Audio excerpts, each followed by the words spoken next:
They've been active for 2 years, and their very first transaction is a $12 million transaction. Wow. Yeah. Yeah, some architect's house that they wanted to sell, Warren something, but Warren Buffett. Warren Buffett. no, not Warren Buffett. Warren Buffett's not an architect. Well, I Hmm. mean, he's a You never financial know. He architect. could have So, lied. Financial architect. yeah. So, all right. I love that. Confidence is key. Let's go. What else you got? Come on now. Get yourselves on camera. Get your voices moving. I have a agent up in Virginia, and in-law, and she sent me over a. Someone was asking about like moving to Arizona, and she sent my thing up first, my contact information. Unfortunately, I think they're looking at like another area of Arizona, but I thought it was cool that when I followed her on Instagram like a week or two ago, and then a couple days later, she had sent a screenshot of just that whole conversation. That was pretty nice.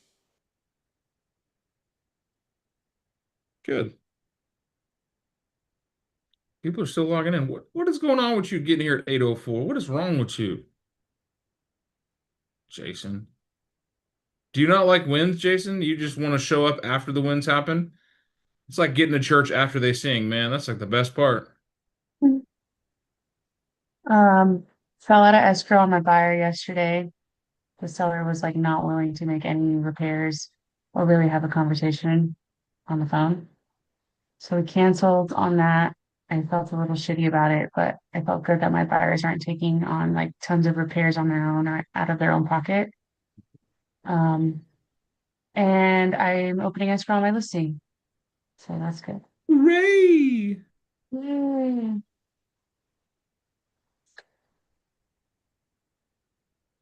A win is a win. Win is a win. And you get to look at more homes with the buyers. Yeah. I was just really concerned about like their contingencies and they're like, let's remove contingencies on the inspection and move forward. And then they're like back and forth. And I was just like, I have a gut feeling that this is not going to be ending well. I also fell out of contract yesterday, and then I got a showing that they wanted to put in a cash offer before when we went under contract, and then was able to get in on. There's a community um, block party for open houses. I think there's 18 houses going to be on Sunday in my neighborhood or the by the listing. In Gladden Farms? Yeah. Well, no, I'm in Continental Ranch, Continental Ranch, Continental Reserve is where the things at. Oh, That's this okay. weekend, Jason? Yeah, Sunday from 11 to 2. Okay, Very thanks. much.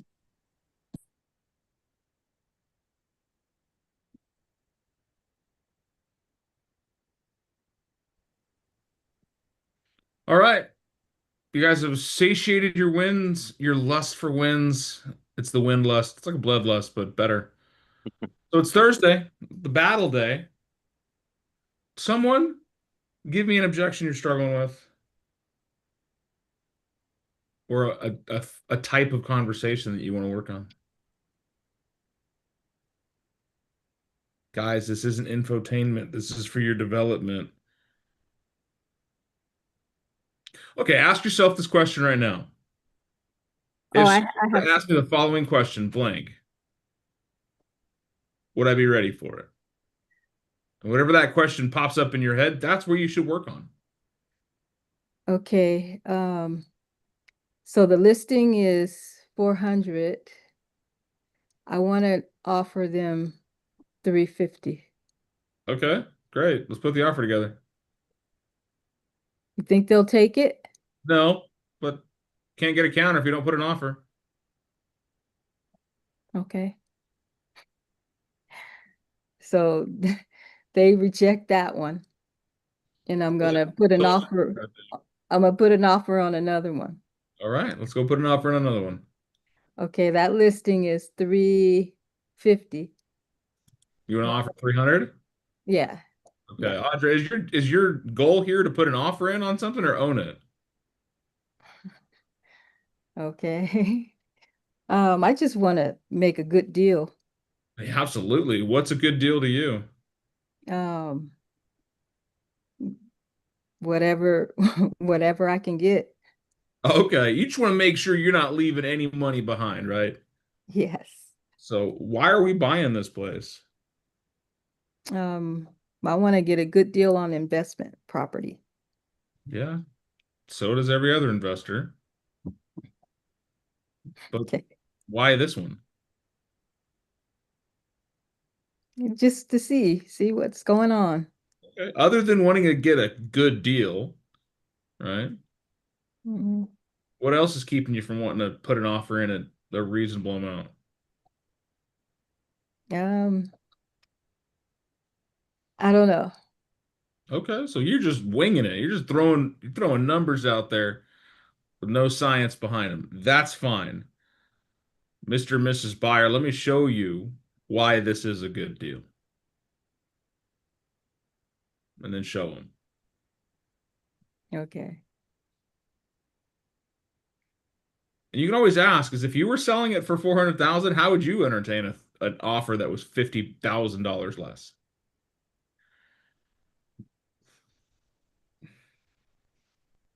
Hmm. You are working with one of the most difficult type of clientele, the non-emotional, all logical, wants a good deal. And the only thing that's a good deal to them is when it's drastically less than the offer price. Let me ask you this, Mr. and Mrs. Buyer. If this thing was listed for 500,000 and I got it for 400,000, would that be a good deal to you?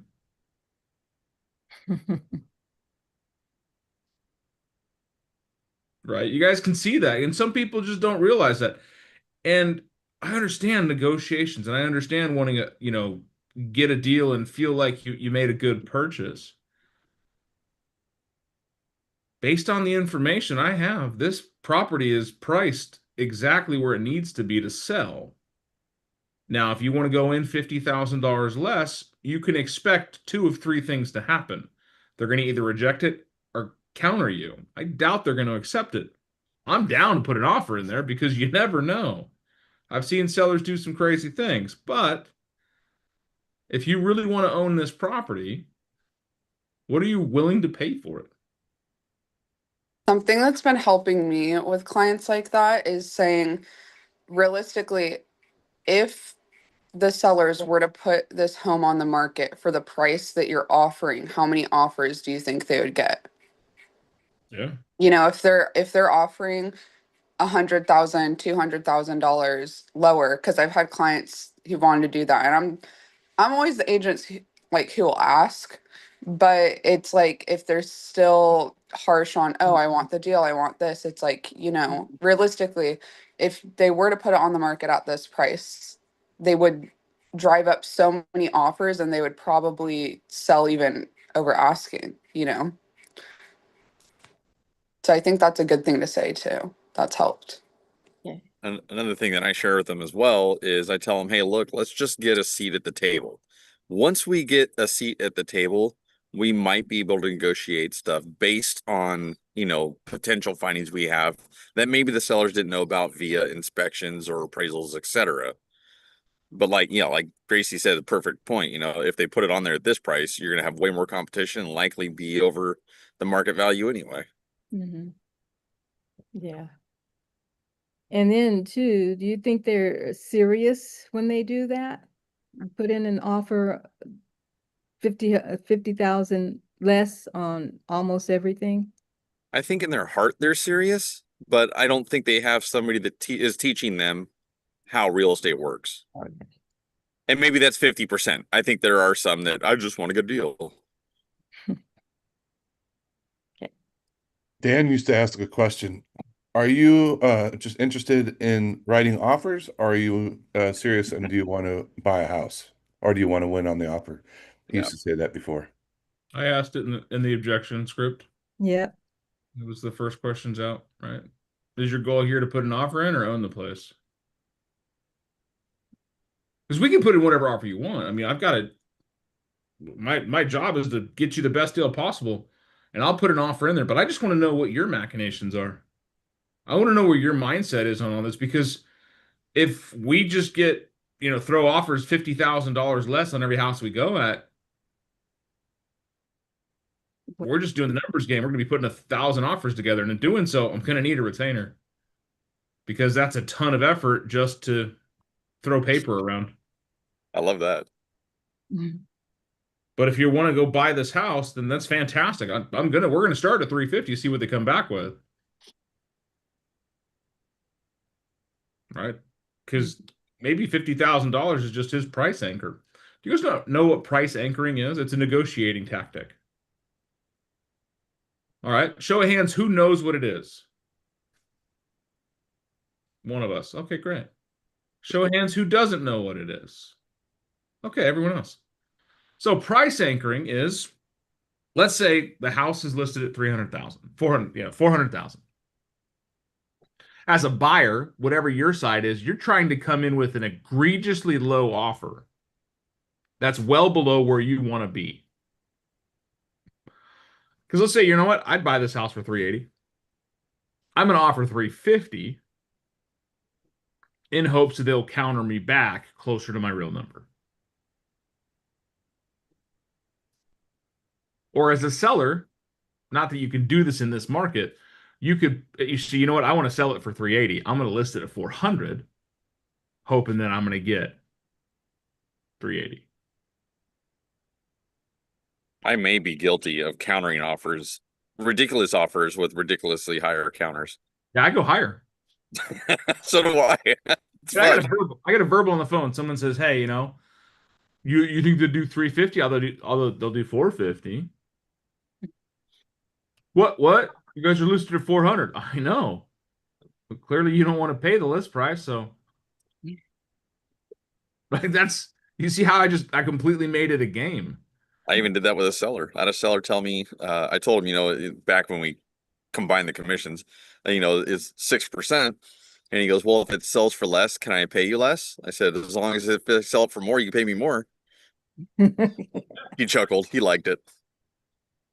Yeah. It's I just just funny. came to Dan on that same scenario that there's a lady that claims she was 20 years into it and you can't do that. I'm like, why? It's their option. You came in low ball and they decided they wanted to counter with a high offer, and Right? she was really upset at me. Meet stupid with stupid. Why There don't we meet is- in the middle? That's price anchoring does that thing. What it does is somebody who is serious about buying or serious about selling, a price anchor will shake them off of their stance. So someone come off your black camera so I know that you're listening. If you offer me 300,000, right, and I want 350, what do you expect me to counter back at? Probably 325. Okay, a couple of you said 325. I saw head nods when you said that. Why are we saying 325? Meet in the middle. Right? So let's say I'm listed at 350, you offer 300. You're expecting a counter around 325. My counter 375. 349. I didn't go up, but what did I do? Go 1 point down. I only came down $1,000. Now, in your mind, Walmart sized it. now what am I doing in your mind? What do you think my next move is? Do you think I'm going to come down to 375 ever? No, Why? because you didn't move on the first one. So that's another part of anchoring. I didn't make a big move. You did. You showed your hand by saying I want 300, thinking you're going to get it for 325, and I said no. You get 349. Here you go. People are expecting a big move, but you're anchored. My anchor is 350. I came off my anchor a little bit. But what would happen if I came down to 340? Think they'd have a little bit more room to work with. Maybe he'll go a little lower. Right? You instantly think, oh, he came down 10 grand. What else can I get?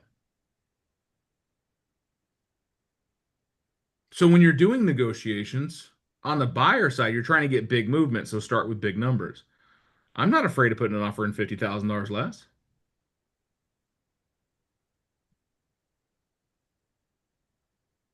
But I want to counter. I want negotiations. I want conversations. Can you do that in a seller's market? Mm. But can you do it as the market shifts into a buyer's favor? Absolutely. Now, If you're on the other side, remember that. Don't just meet in the middle. Let's just meet in the middle. No. Hold to your anchor. Yeah. They come back at 349. You come back where? 350? Oh, thank you, Audrey. You can have this deal. Yep. Audrey went from 300 to 350 because of my $1,000 reduction. Oh, I thought you were talking about the seller. That's what happens if you don't pay attention. All right. Remember your point. Your offer was 300. I was at 350. I countered. You countered, or I countered you at 349. 301. 301. That's one way of doing it. Maybe 340. Now I know we're just bullshitting each other. Yeah, maybe like a 340-ish, since you know he's not going to go much below 50 already. Okay. We all know Sheldon's a weak negotiator, so if you got him on the buyer side, take every dollar you can. We just got Sheldon to move $40,000. And if they want the home, pay the price. I like that mentality. Amen, brother. You can come show any of my houses. I stepped away from the phone for a second. Did we already call and find out where that middle ground is? Nope. Christina's on the right edge. Maybe we need to make a phone call. I think we need to make a phone call before the first offer came out. What are your sellers looking for? That's my least favorite question. Yeah, they're looking for a good offer, Jim. They're looking for a reason to say yes. They're looking at about $1 million, but you're only listed at 400. Well, That's what kind of deal you're getting, my man. I like that. I'm gonna use it. Looking for $1 million. You know what? That's how I say that all the time. that's how generous they are. So what do your sellers want? Oh, probably $1 million would get the deal done. But he's breaking down barriers with humor. Love that.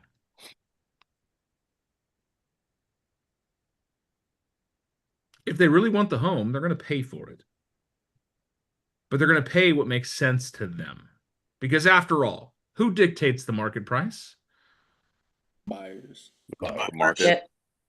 The market, the buyers. What the buyers are willing to pay and what the sellers are willing to take.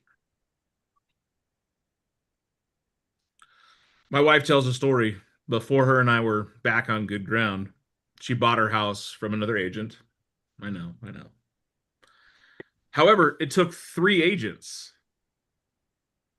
to get it done because the first agent wouldn't show her houses that were above her price point. We're talking like $5,000 above her price point. Because even though she didn't like me, she learned from me that I'm like, you got $5,000 or $10,000 in movement on every deal, either from the lender side or from the seller side. So don't keep yourself pigeonholed to this dollar amount. Well, this agent wasn't matured enough in the business to know that she could probably move some things and make it happen. She's like, nope, you're not qualified for that. We're not seeing it. So Jess is all right, cool. Here's a rock. Go kick it. Next agent comes in. They find the house, right? The house that she ultimately bought. They find the house. She loves the house. She goes, I want you to offer. It was listed at 240, I think, 250, maybe. I don't remember exactly, but this is many, many years ago. And she wanted to offer 215. It's like $35,000 off the price. And the agent said, oh, no, it's way too low. I won't put that offer in. And she goes, here's 2 rocks. Go ahead and kick those down the road. Third agent comes in. Newer agent, been in the business for a little bit, but not, bold and stubborn enough to say no. Jess goes, I want to offer 315. The agent says, I don't think they're going to take it, but I'll put the offer in. Puts the offer in. Sellers reject the offer. Jess says, that's fine. They'll come back to me. 3 weeks later, seller calls the agent, says, hey, is your buyer still interested in that house for 215? She goes, no, 207 would do it. Send the offer.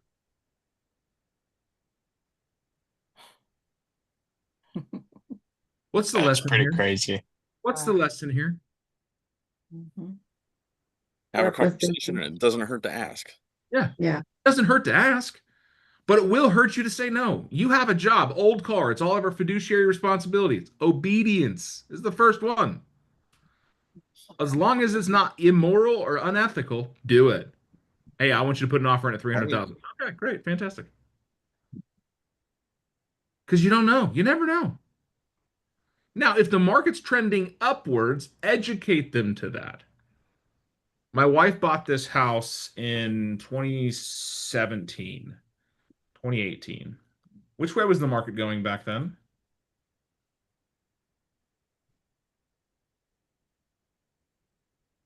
Seller's market? God, I don't even know her address, and I lived there for a while. It was a buyer's market.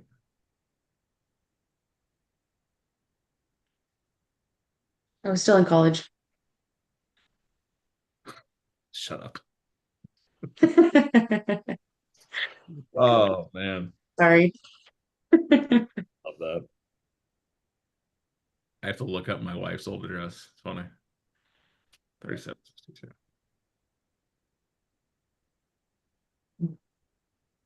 So while you're doing that, on that scenario with Audra was talking about, if they do come in super low and the seller takes offense to it and decides not even to counter, then what's your response to that?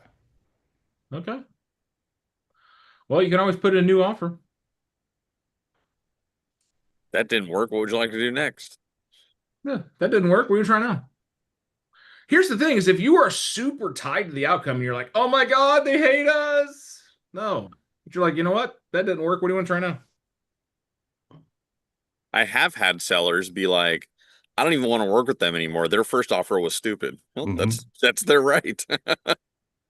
Hey, you know, I completely understand that sentiment, Mr. and Mrs. Seller, but you got a live offer. That's a live offer. 100%. And if that's what they're willing to pay for the house, that's great insight that lets us know that one buyer is willing to buy your house for this much. Doesn't mean you have to sell it for that.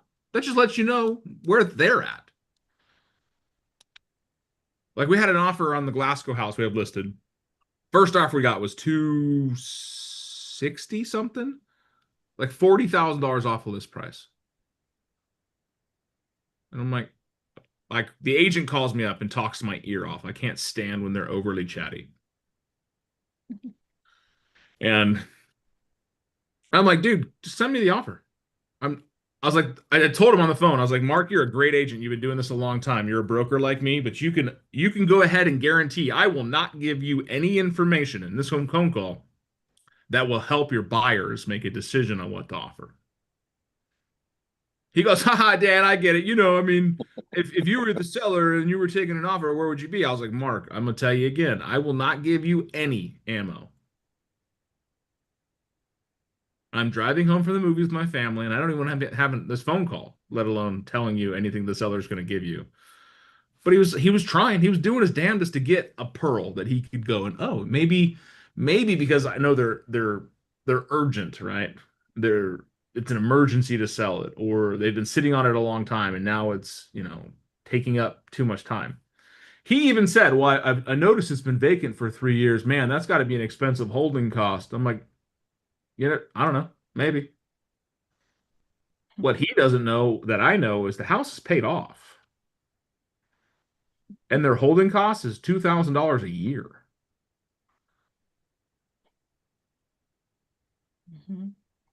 Not huge. I mean, $2,000 a year is still, but it's not like it's $2,000 a month. I'd give them that information. No, And it's a fairly decent house in Rita Ranch with no HOA. I mean, he's tripping. Oh yeah, he tripping balls. Yeah, for real. That was the thing is he's like, and because it's an investor, they just want to buy it super low. And then he's like, well, the house, it's an investor and they know the condition of the house and some of the stuff that needs to get done. I'm like, dude, it's a 40-year-old house, man. It ain't, if you want brand new, a couple miles away, go buy something brand new. Oh, it's out of her price range. I know. Yeah, I know. You're trying to buy a house that's $300,000 when a brand new one's going to cost you $450,000. So the front yard is filled with rocks. You know what to do with them. Go kick them. But no, we accepted the offer, and he comes back with, well, we're gonna, you know what? We'll make this an easy process. We're gonna do our inspections, but we know the house is as is. I'm like, Mark, every house is as is. It says it in the contract. Oh, we know that that's in the contract, but you know that's not reality. I was like, no, Mark, reality is what's in the contract. Like he just wanted to play this game. Like he was trying to insert humor. I wish you guys could have heard this phone call. This guy tried so hard to build a relationship with me because he thought he was going to get information out of me. And he was joking and being jovial, but he got stonewalled because he annoyed me. But he also annoyed the sellers because their offer was super low and then their counter was super ridiculous. And then they flooded the damn bathroom on their inspections and canceled. Said, you guys have a leak in your bathroom. So I went to the house to check on it. That same day, they had turned on the shower to check the shower and it didn't have a shower curtain. What happens in a bathroom when you have a shower on with no shower curtain? Does water get on the floor? Yeah. Yeah, it happens. But for some reason, the seller was just, or the buyers were just, nope, that's a red flag. It's going to be an issue running down the line. All right. I was there for 30 minutes that day and had the water running for 30 minutes. I just turned the nozzle to point at the wall instead of splashing all over the floor. No leaks, no issues. And then come to find out the house across the street that's full tile. They had tile. They bought they went under contract that day too. So they canceled ours and bought the one across the street. Okay, good. Then. So if you put in an offer, what would the retainer fee be for? If someone wants me to put in a bunch of offers that are super low, I'm going to get a retainer fee because you're paying me for my time. Okay. $500, $1,000, $1,500, whatever you want. There's a spot, well, in our contracts that have, offer price to be, or compensation to be percent, whatever, or blank dollars, or, what other method of consideration. So Our docs have a retainer spot also. Yep. And you can absolutely ask for them, guys. Absolutely. I hope today was insightful. What was that, Sheldon? Would you have to write a whole new buyer broker? Yeah, absolutely. Or amend it. There's an addendum to the buyer broker here in Arizona. I think we have more conversations about this, tactical negotiations, tactical conversations, so you guys can navigate it. But here's the thing. Obedience. If they want to do it, do it. Because just like the story I told you about my wife, your clients may cancel it. Like they're serious buyers, but they want a serious deal. And this house, I just looked it up, was on the market for 137 days the first time, and then an additional 158 days. Yeah, of course the seller was ready to let it go. Listed in January, sold in October. Someone tell me that seller wasn't like, man, get rid of this some bitch.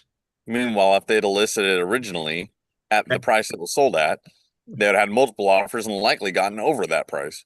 Yeah, probably would have sold for in a week, 25 and sold in a week. Yeah. The funny thing is you can't even buy that house now for 380, which is fantastic. Of course not. I love that neighborhood. So, all right, my friends, thank you for being part of my morning, part of my day. Did you learn something valuable today? Oh yeah. Yeah, go put it to use. Yeah. Jim, enjoy your vacation. Yes. Tell your wife we said hello. She's not awake yet, buddy. Next couple hours. All right. For the rest of you, go find Jim